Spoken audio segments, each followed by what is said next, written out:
जय हिंद दोस्तों। आज हम पढ़ने वाले हैं नरेशन में इम्परेटिव सेंटेंस। तो देखेंगे कि इम्परेटिव सेंटेंस का जो है इनडायरेक्ट स्पीच कैसे बनता है। डायरेक्ट से इनडायरेक्ट जो है बनाना सीखेंगे इम्परेटिव सेंटेंसेस का। पहले देखेंगे इम्परेटिव सेंटेंस किसे कहते हैं। इम्परेटिव सेंटेंस किसे कहते हैं, देखिए जिन वाक्यों में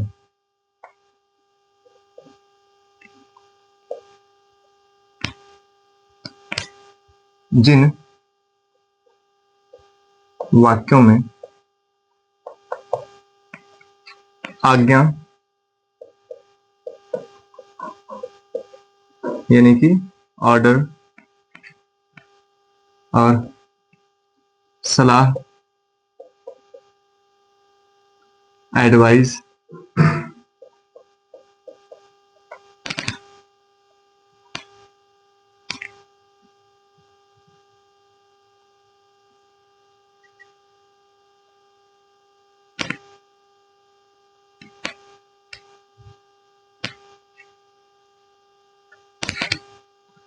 और प्रार्थना या विनती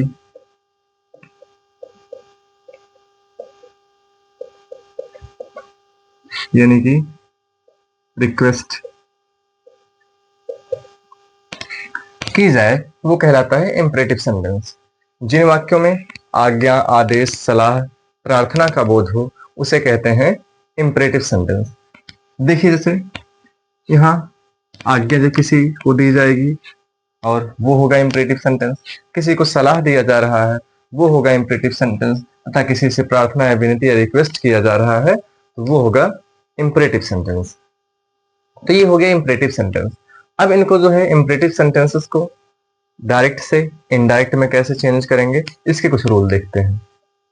देखिए यदि वाक्य में जो है रिपोर्टिंग वर्ब यानी कि सेड या सेड टू किस में चेंज करेंगे। रिपोर्टिंग वर्ब को सेड या सेड टू को हम परिवर्तन किस में करेंगे, भाव के अनुसार। जो भाव होगा यदि रिक्वेस्ट है तो हम जो है इसको रिक्वेस्टेड में चेंज करेंगे, सेड टू को कर देंगे रिक्वेस्टेड में। यदि सलाह है, परामर्श है, एडवाइज्ड में। यदि आदेश है, ऑर्डर है, उसको हम ऑर्डर में बदल देंगे, ऑर्डर्ड, ईडी जोड़ देंगे, ऑर्डर्ड हो जाएगा। तो इस तरीके से भाव के अनुसार सेट टू को रिक्वेस्टेड में भी बदल सकते हैं, एडवाइज्ड में या ऑर्डर्ड में बदलते हैं। और यहां पर कनेक्टिव जो है टू का यूज होगा और कॉमा इन्वर्टेड कॉमा को हटाएंगे और जो है कनेक्टिव टू का यूज करेंगे। कनेक्टिव टू का प्रयोग होगा।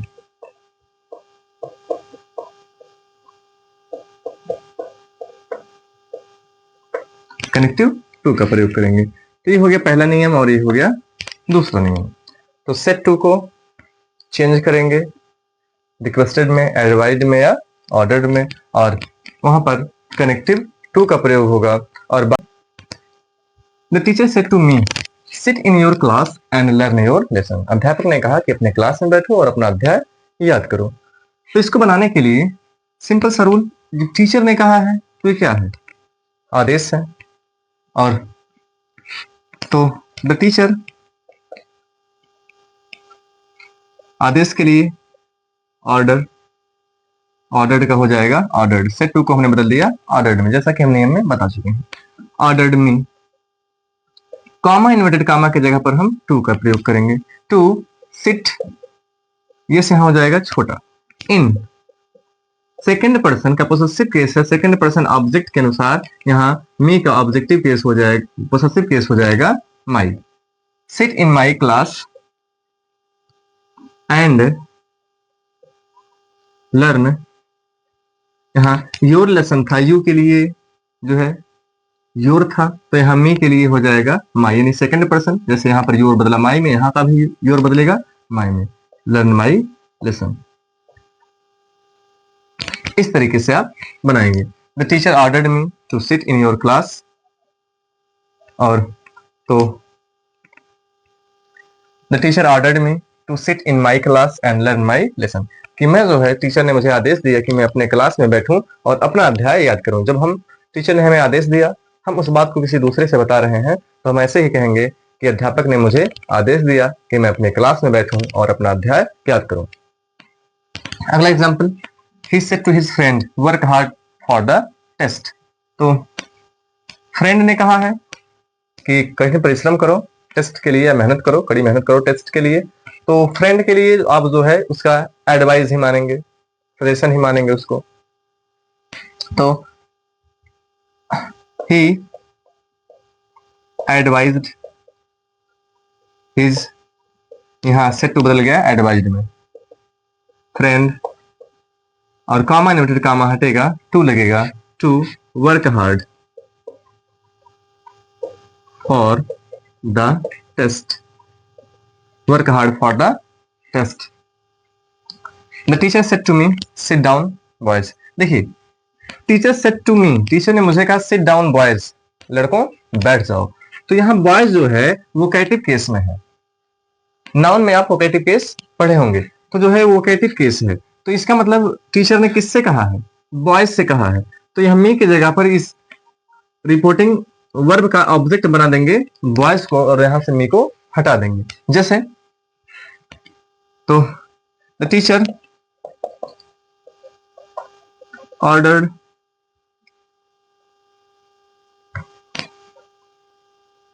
ऑर्डर्ड, और यहाँ मी, ये मी किसके लिए यूज हुआ है, बॉयज के लिए। टीचर ने किससे कहा है, मुझसे कहा है, मुझसे कहा कि बैठ जाओ बच्चों या लड़कों बैठ जाओ, तो मी की जगह पर हम जो है बॉयज का यूज कर देंगे। द टीचर ऑर्डर्ड बॉयज, यहाँ टू सिट डाउन।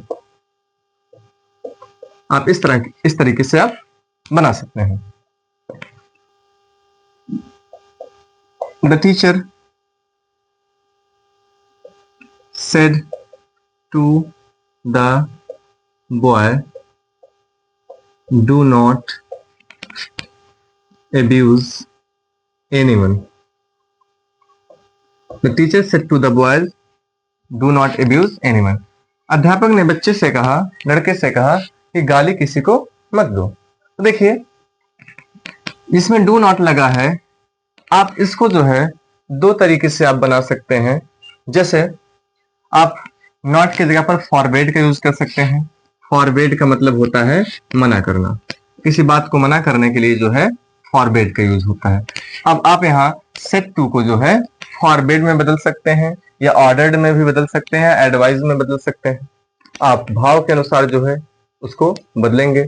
और देखिए, मना किया गया इसमें, तो एक टीचर ने मना किया, अर्थात जो है आदेश है। तो द टीचर, आप यहाँ पर सीधे मना करने के लिए सेड का भी यूज नहीं करेंगे, डू नॉट का भी यूज नहीं करेंगे, बल्कि आप चाहे तो फॉरबेड का यूज कर सकते हैं। Forbade the boy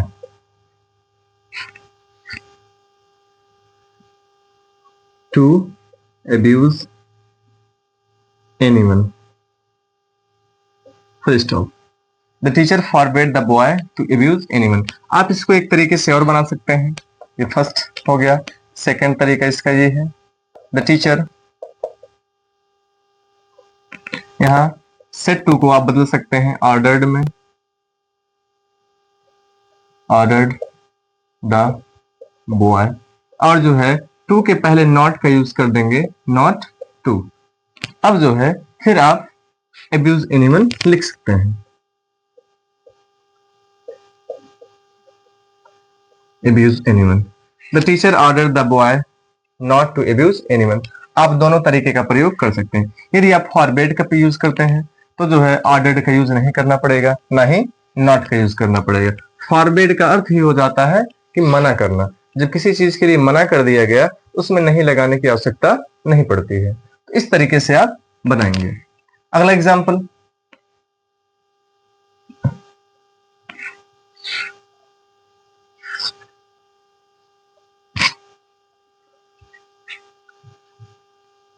my father said to me,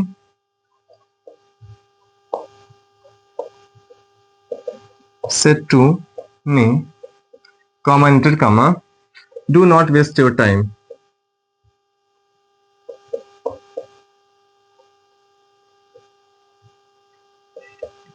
do not waste your time. मेरे पिताजी ने मुझसे कहा कि अपना समय बर्बाद ना करो। अब देखिए, पिताजी ने कहा है, आप इसको ऑर्डर्ड में भी बदल सकते हैं। ऑर्डर्ड में जब बदलेंगे तो टू के पहले आपको नॉट का यूज करना पड़ेगा। यदि आप फॉरवर्ड में बदलते हैं तो नॉट का प्रयोग नहीं करना पड़ेगा। तो आप देखिए, चलिए फॉरवर्ड में इसको बदलते हैं। माई फादर फॉरबेड,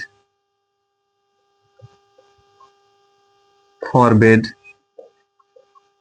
मेरे पिताजी ने मना किया, फॉरबेड मी, और टू वेस्ट, यहाँ योर है, your second person, second person object के अनुसार ऑब्जेक्ट है मी, और मी का हो जाएगा यहाँ पर possessive case my time. My father forbade me to waste my time, मेरे पिताजी ने समय बर्बाद करने के लिए मना किया है, अर्थात कि मैं अपना समय बर्बाद ना करूं। आप जो है फॉरवर्ड लगाकर भी बना सकते हैं। यदि आप ऑर्डर्ड लगाकर बनाते तो कैसे बनाते, माई फादर ऑर्डर्ड मी, ठीक, और यहां पर हो जाता not to waste my time. इस तरीके से आप बना लेंगे। अगला एग्जाम्पल देखते हैं। The teacher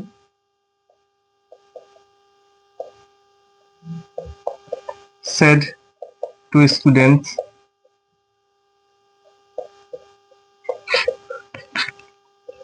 never waste your money. The teacher said to students, never waste your money. अध्यापक ने बच्चों को कहा कि अपना पैसा बर्बाद मत करो। ये सलाह देखिए, the student said to the teacher, sir mark me present. हमने जैसा कि आपको नियम में बताया कि सर प्लीज या काइंडली रहेगा तो हट जाएगा, और वहां पर कॉमा इन्वर्टेड कॉमा के स्थान पर टू का प्रयोग हुआ। स्टूडेंट ने कहा है टीचर से, सर मुझे प्रेजेंट कीजिए, और जो है तो ये क्या है, रिक्वेस्ट है, तो ये हो गया डायरेक्ट, इसका इनडायरेक्ट भी बनेगा, द स्टूडेंट, द स्टूडेंट, और सेट टू बदल जाएगा रिक्वेस्टेड में, the student requested the teacher, और कॉमा इन्वर्टेड कॉमा की जगह पर आप टू का प्रयोग करेंगे। यहां पर सर लिखा है, इसका मतलब ये रिक्वेस्ट ही कर रहा है, तो टीचर टू मार्क, यहां में फर्स्ट पर्सन सब्जेक्ट के अनुसार स्टूडेंट है, तो यहां पर स्टूडेंट का ऑब्जेक्टिव केस हो जाएगा him present, comma inverted comma हट जाएगा। Ram said to Shyam, please come and tell me something. तो राम, अब देखिए प्लीज का यूज हुआ है, प्लीज कम, कृपया आओ और मुझे बताओ, और Ram requested Shyam to come and tell, यहां मी है तो मी फर्स्ट पर्सन सब्जेक्ट के अनुसार, टेल हिम, और मी का हो जाएगा हिम, ऑब्जेक्ट, राम का objective case him, tell him something,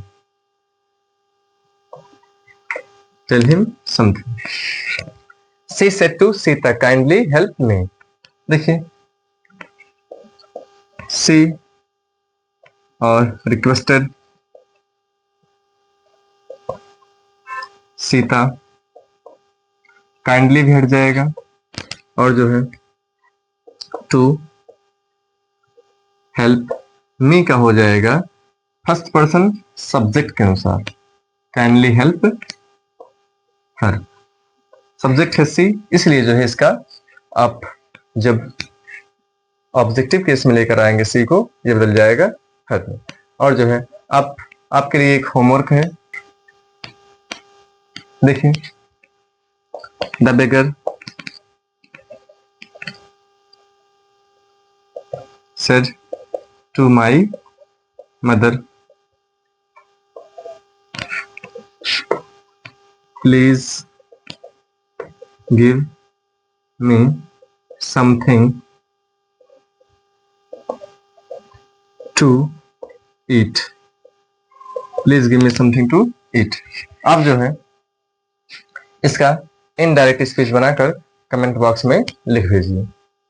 मिलते हैं अगले वीडियो में, तब तक के लिए धन्यवाद।